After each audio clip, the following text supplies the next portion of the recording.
Herbie came to me about almost 3 years ago. I was with a rescue group, and we do pet adoptions at a pet store every Saturday and Sunday. And a woman knew about us, called the director of the rescue group, and said she had found a kitten in her backyard who did not seem to be able to use his back legs. And she really didn't know what to do with him. She didn't know much about cats, and she hoped we could help.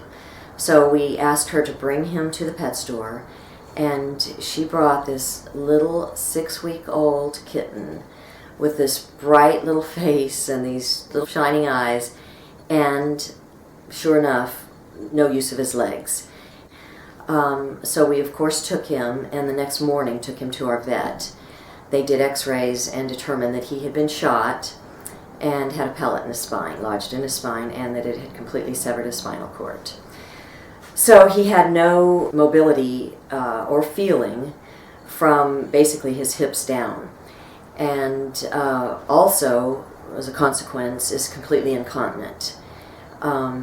They determined that there was nothing that could be done for him, and they actually recommended that we euthanize him. They advised that he would present a lot of challenges to us, that we would have to express his bladder daily or several times a day, actually, to begin with, to keep his bladder empty, and that he would probably regularly have bladder infections, and that his quality of life would probably be poor. His bladder spasmed a lot, and it was very difficult to express his bladder, but we were able to manage that with some medicines that he takes, and he still continues to take a muscle relaxer that relaxes the smooth muscles in his bladder and makes it much easier to express. I now express his bladder twice a day.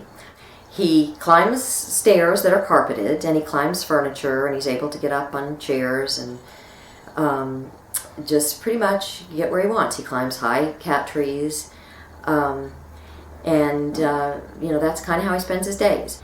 He also, another favorite activity is going to the pet store every weekend, where I do pet adoptions.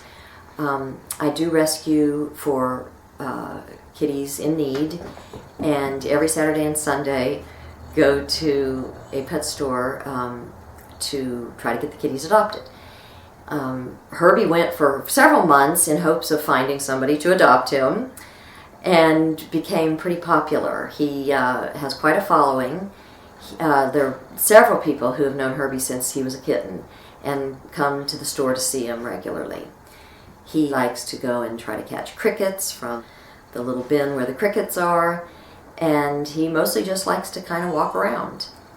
I wouldn't give him up for the world. I just feel like I've learned so much through him, and he is such a special little boy that I really just love sharing him with anybody who's interested in him.